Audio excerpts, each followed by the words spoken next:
పిల్లల భవిష్యత్తు బంగారుమయం కావాలంటే దానికి బలమైన పునాదుండాలి. మరి ఆ పునాదిని ప్రభుత్వం ఎలా వేస్తోందో ఎప్పుడైనా ఆలోచించారా? ఈరోజు మనం ఆంధ్రప్రదేశ్ ప్రభుత్వం విద్యార్థుల కోసం తీసుకొచ్చిన ఒక అద్భుతమైన సపోర్ట్ సిస్టమ్ గురించి మాట్లాడుకుందాం. ఇది కేవలం చదువు గురించే కాదు, వాళ్ల మానసికారోగ్యం, రేపటి ప్రపంచానికి అవసరమైన స్కిల్స్, ఇలా అన్నింటిలోనూ వాళ్లకు అండగా నిలిచే ప్రోగ్రామ్స్ గురించి వివరంగా చూద్దాం. చూడండి, ఈ మాటలోనే మొత్తం సారాంశముంది. మన బిడ్డల భవిష్యత్తు మనందరి బాధ్యత. ఇది నిజం కదా? ప్రభుత్వం, తల్లిదండ్రులు, టీచర్లు వీళ్ళందరూ కలిసి ఈ పెద్ద బాధ్యతను ఎలా పంచుకుంటున్నారో ఇప్పుడు చూద్దాం. ఇది ఏదో ఒక పథకం అని చెప్పలేం, ఇది మనందరి ఉమ్మడి సంకల్పం. సో మనం ఈరోజు ఏమేం మాట్లాడుకోబోతున్నామంటే, మొదటగా భవిష్యత్తు కోసం అసలు విజన్ ఏంటి, ఆ తర్వాత రేపటి తరానికి కావలసిన నైపుణ్యాలు, వాళ్లలో అంతర్గత బలాన్ని ఎలా పెంచాలి, వాళ్ల చుట్టూ ఒక సురక్షితమైన వాతావరణం ఎలా క్రియేట్ చెయ్యాలి, సేఫ్ అండ్ అన్సేఫ్ టచ్ గురించి అవగాహన, చివరిగా ఇదంతా మనందరి బాధ్యత ఎలా అవుతుందో చర్చిద్దాం. ప్రతి పాయింట్ని లోతుగా చూద్దాం. మరి మొదటి అంశంలోకి వెళ్దాం. భవిష్యత్తు కోసం ఒక విజన్. ఇందులో అన్నింటికన్నా ముఖ్యమైనది ఏంటంటే తల్లిదండ్రులకు, స్కూళ్లకు మధ్య ఉన్న కనెక్షన్. పిల్లల చదువులో పేరెంట్స్ యాక్టివ్గా పార్టిసిపేట్ చేయడానికి ప్రభుత్వం ఎలాంటి టూల్స్ అందిస్తోందో ఇప్పుడు చూద్దాం. ఎందుకంటే ఈ కనెక్షన్ ఉంటేనే అక్కడ పారదర్శకత ఉంటుంది, భాగస్వామ్యం పెరుగుతుంది. ఈ కనెక్షన్ని బలోపేతం చేయడానికి ప్రభుత్వం తీసుకొచ్చిన ఒక ముఖ్యమైన టూల్, అదే లీప్ యాప్, అంటే లెర్నింగ్ ఎక్సలెన్స్ ఇన్ ఆంధ్రప్రదేశ్. ఇది నిజంగా ఒక పవర్ఫుల్ టూల్. తల్లిదండ్రులు తమ పిల్లల ఎడ్యుకేషనల్ ప్రోగ్రెస్ని ట్రాక్ చేయడానికి ఇది చాలా ఉపయోగపడుతుంది. గూగుల్ ప్లేస్టోర్ నుంచి దీన్ని చాలా ఈజీగా డౌన్లోడ్ చేసుకోవచ్చు. మరి యాప్ వల్ల పేరెంట్స్కేం తెలుస్తుంది? చాలా తెలుస్తుంది. పిల్లలు రోజూ స్కూల్కు వెళ్తున్నారా లేదా, వాళ్ల అటెండెన్స్ ట్రాక్ చేయొచ్చు, పరీక్షల్లో మార్కులు ఎలా వస్తున్నాయి, సబ్జెక్ట్ల వారీగా రిజల్ట్స్ ఎలా ఉన్నాయో చూసుకోవచ్చు. అంతేకాదు, పిల్లల పూర్తి ప్రొఫైల్ కూడా యాక్సెస్ చేయొచ్చు. స్కూల్ నుంచి ఏవైనా ముఖ్యమైన అనౌన్స్మెంట్స్ వస్తే అవి కూడా వెంటనే తెలిసిపోతాయి. అంటే అన్నీ అరచేతిలోనే. దీంతో పిల్లల చదువుని ఎప్పటికప్పుడు గమనిస్తూ వాళ్లకవసరమైన సపోర్ట్ ఇవ్వడం సులభమవుతుంది. ఇందులో లాగిన్ అవ్వడం కూడా చాలా సింపుల్.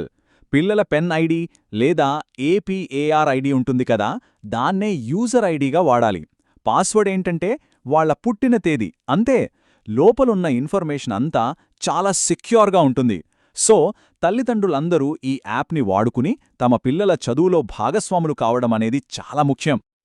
సరే, ఇప్పుడు చదువు నుంచి స్కిల్స్ వైపు వెళ్దాం. రేపటి ప్రపంచంలో మన పిల్లలు నిలదొక్కుకోవాలంటే కేవలం పుస్తకాల్లోని చదువు సరిపోదు కదా. అందుకే వాళ్లను భవిష్యత్తుకు సిద్ధం చేసే వృత్తివిద్యా కార్యక్రమాల గురించి తెలుసుకుందాం. ఈ వృత్తి విద్యా కార్యక్రమం ఎంత పెద్ద స్థాయిలో జరుగుతుందో చూడండి. 2016లో కేవలం 126 స్కూళ్లతో మొదలై ఇప్పుడు రాష్ట్రవ్యాప్తంగా 1378 పాఠశాలలకు విస్తరించింది. దీని బట్టే అర్థం చేసుకోవచ్చు ప్రభుత్వం ఈ కార్యక్రమానికి ఎంత ప్రాధాన్యత ఇస్తుందో.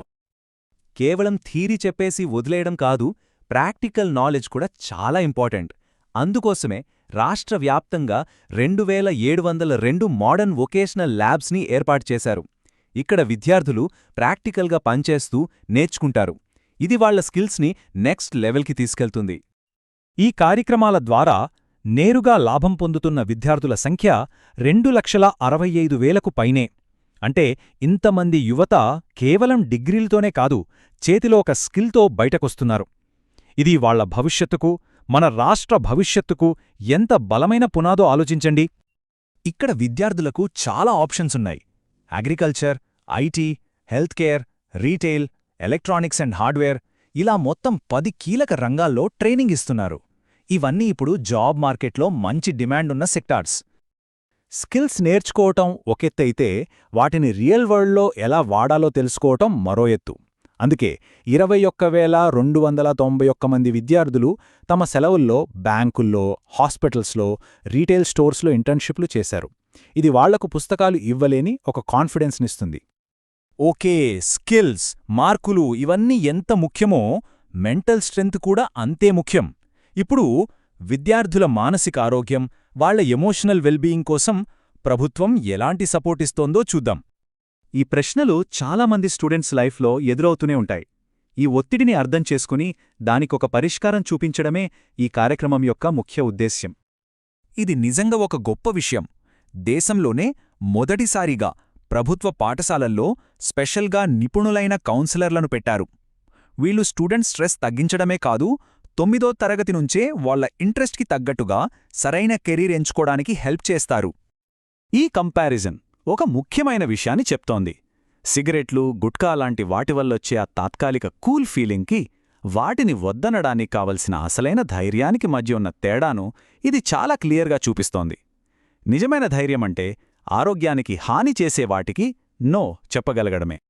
సరే, ఇప్పుడు మరో చాలా ముఖ్యమైన అంశం గురించి మాట్లాడుకుందాం. మన పిల్లల సేఫ్టీ. వాళ్ళని శారీరకంగా ప్రొటెక్ట్ చేయడానికి, వాళ్లలో ధైర్యాన్ని నింపడానికి ఎలాంటి కార్యక్రమాలున్నాయో చూద్దాం. ఎదుగుతున్న ఆడపిల్లలకు సపోర్టుగా ఉండేందుకు ఈ ప్రోగ్రాంని ప్రత్యేకంగా డిజైన్ చేశారు. ఇందులో వాళ్ల శారీరక ఆరోగ్యం, మానసిక బలం, స్వీయ రక్షణ ఇలా ప్రతి విషయంలో అవగాహన కల్పిస్తారు. మెన్స్ట్రువల్ హైజీన్ దగ్గర్నుంచి సైబర్ సేఫ్టీ వరకు వాళ్లకు అవసరమైన అన్ని విషయాల్లో గైడెన్స్ దొరుకుతుంది. ఇప్పుడు పర్సనల్ సేఫ్టీకి సంబంధించిన ఒక చాలా సెన్సిటివ్ కానీ అత్యంత ముఖ్యమైన టాపిక్ మీద ఫోకస్ చేద్దాం. ఇది పిల్లలకు చాలా క్లియర్గా అర్థమయ్యేలా సమాచారాన్ని అందిస్తుంది. సేఫ్ టచ్కి, అన్సేఫ్ టచ్కి మధ్య తేడాను పిల్లలు చాలా క్లియర్గా తెలుసుకోవాలి. అమ్మ ప్రేమగా హత్తుకోవడం, టీచర్ మెచ్చుకుంటూ భుజం తట్టడం ఇవన్నీ గుడ్ టచ్. కానీ ఏ టచ్ అయినా మనకు ఇబ్బందిగా, భయంగా అనిపిస్తే, ముఖ్యంగా ఎవరైనా ప్రైవేట్ పార్ట్స్ని టచ్ చేస్తే అది ఖచ్చితంగా బ్యాడ్ టచ్. ఎప్పుడైనా అన్సేఫ్గా అనిపిస్తే పిల్లలు తీసుకోవాల్సిన 4 ముఖ్యమైన స్టెప్స్ ఇవి. గట్టిగా వద్దు అని చెప్పడం, అక్కడ్నుండి వెంటనే దూరంగా వెళ్ళిపోవడం, నమ్మకమైన పెద్దవాళ్లకు అంటే తల్లిదండ్రులకో టీచర్లకో చెప్పడం, ఇంకా అవసరమైతే సహాయం కోసం కాల్ చేయడం. ఈ 4 స్టెప్స్ వాళ్లని వాళ్లు కాపాడుకోవడానికి నేర్పిస్తాయి. ఇప్పటిదాకా మనం చూసినవన్నీ వేరువేరు కార్యక్రమాలు కాదు, అన్నీ ఒకే లక్ష్యం కోసం చేస్తున్న ప్రయత్నాలు. ఇప్పుడు వీటన్నింటినీ కలిపి చూస్తూ మనందరి బాధ్యతను మరోసారి గుర్తు చేసుకుందాం. ఈ కార్యక్రమాలన్నీ ఒక మంచి ఆరంభం, కాని వీటి సక్సెస్ అనేది మనందరి భాగస్వామ్యం మీదే ఆధారపడి ఉంటుంది. తల్లిదండ్రులుగా, టీచర్లుగా, ఈ సమాజంలో మనుషులుగా మనందరం కలిసి పిల్లలకు ఒక safe and encouraging environment create చెయ్యాలి. మరి మన పిల్లల బంగారు భవిష్యత్తు కోసం మనం సిద్ధంగా ఉన్నామా? చివరిగా ఒక అత్యంత ముఖ్యమైన సమాచారం. Child line help line number 1098. ఏ బిడ్డకు సహాయం అవసరమైనా ఈ నంబర్ వాళ్లకు అండగా ఉంటుంది. ఈ నంబర్ను గుర్తుంచుకుందాం, అవసరమైన వాళ్లకు తెలియజేద్దాం. ఎందుకంటే ప్రతి చిన్నారి సురక్షితంగా ఉండటం మనందరి బాధ్యత.